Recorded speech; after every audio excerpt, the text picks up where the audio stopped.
some for some people, their brains are wired in a way that it's easier to access gratitude. Some people have to practice a lot harder, right? Our human brain is wired to go to the negative, is wired to keep us on alert for survival, right? So our brains are wired for that negative, to focus on what's not going well. And for some of us, we can shift that thinking to what is going well easier because of our personality, because of our life experiences. Um, so thinking about that, gratitude is actually can be considered a personality trait, as far as like, oh, you just kind of have that more optimistic, you know, viewpoint. And for some of us, it's a life choice that we work really hard at, right? To shift that negative thinking, to kind of swing the pendulum to the other way, to focus on what is going well. So you can think about yourself. If you feel like you're a person that just naturally like you can just naturally tune into what's going well. Or if you have to work really hard to notice what's going really well. I know in my family, it's like split 50-50 of like half of us, it comes really naturally, and half of us, we got to work really hard at it. And there's no right or wrong, but just being aware of like, yeah, this doesn't come easy for me. Okay, so it's that practice, right? To rewire the brain to be able to point out and find what's going well. And some days that's a lot harder than other days, but with practice, it becomes easier.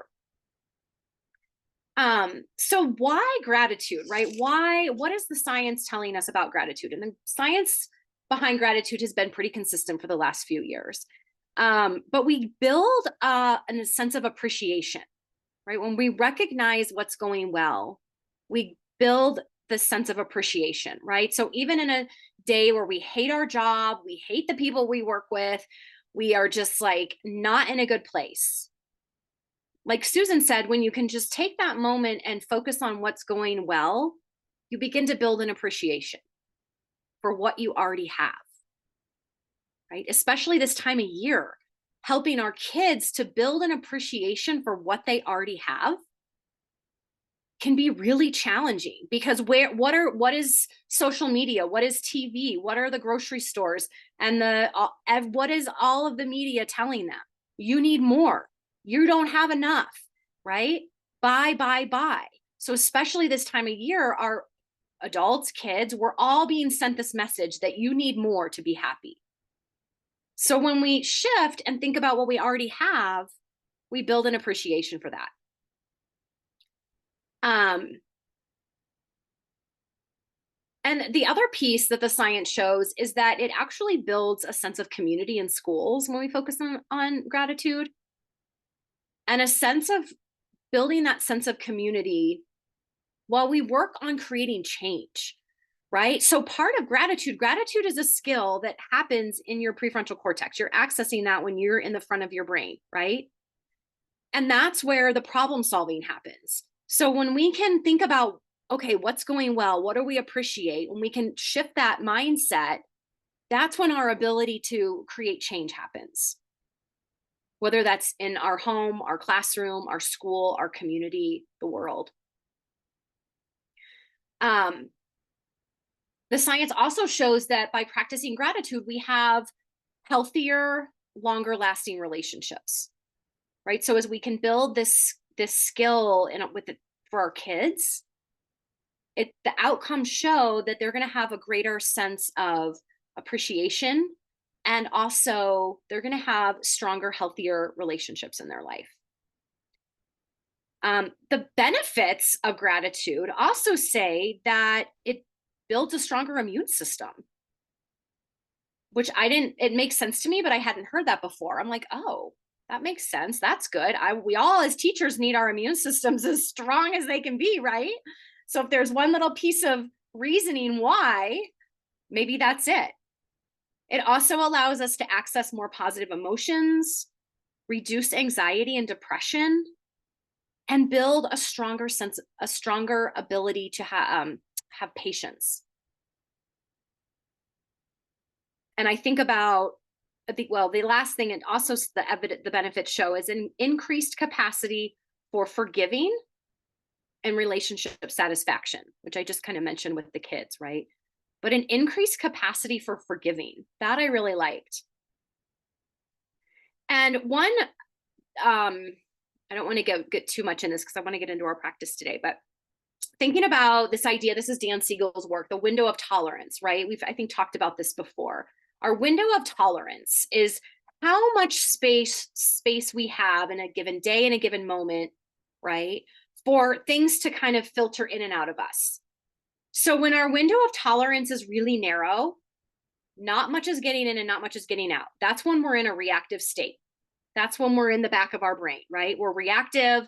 We're focused on the negative. Oh, I know this is going to be a horrible day. Just get out of my way. Oh, now here comes the traffic. Oh, now right?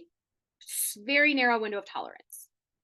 But as we begin to breathe, begin to settle, begin to focus on what did go well in my day today, it allows us to be able to broaden, to widen our window of tolerance so that maybe the traffic starts to kind of just roll off you.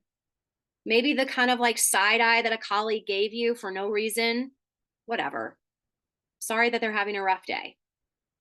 Maybe the dishes that the kids left in the sink when you come home from work, you just are able to take a breath and either ask kindly for some help or just take care of them yourself, right? Or when you're here, it's like, who left the dishes in the sink? Come down here right now, get your dishes and put them in the dishwasher. I am so sick of this, right?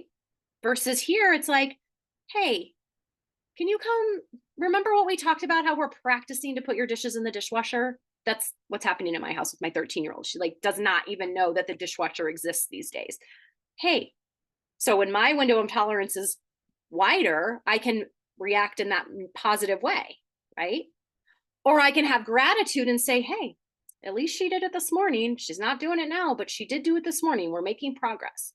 So thinking about that window of tolerance, right? So this gratitude practice allows us to broaden our ability to manage all the things that are coming at us all day long.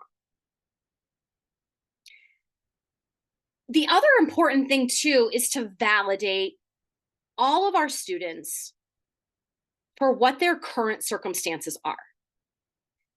That is so important in all this. If you're going to do a gratitude practice, if you're going to bring in focusing on what's good, what's the things that are going great in our lives, the little moments of getting to school on time, I remembered my backpack, also making space to validate our students' life experiences that maybe aren't going so well. Because what we don't want is this like sense of toxic positivity, right? That's not what we're going for. We're just building an awareness and a capacity to be able to focus on what's going well in my life. Who are the people that are really showing up and helping me out on a day-to-day basis? What is it that I have that when it comes down to it, I really do appreciate in the midst of all this other stuff? So validating our students' current circumstances is really important in all this too, taking time and creating space for both. And again, it doesn't mean that everything has to be good, right? But with practice, we can create space to recognize what is going well. I know for me personally, I've had kind of a rough time in some personal relationships lately. So I might go to bed at night just feeling completely defeated, completely worn out, lack of hope, right? Of like just really feeling low. And if I can think about it, and the more we practice, the easier it's going to be to access that other way of thinking. It's like, okay, all of this is happening over here, but these are the things that are going well. And because I can then switch that, when I can switch that thinking, it allows me to sleep better, right? It allows me to process what's going on and maybe make space for what my role in it is. So it kind of takes us from this really narrow thinking to broadening and creating space for different types of thinking. So again, it's not this toxic positivity where everything is good. but it's more about creating space when things aren't going good for what is going well. What are the things that we can say, all right, I've got this. Okay, at least this is going on. At least this is going well.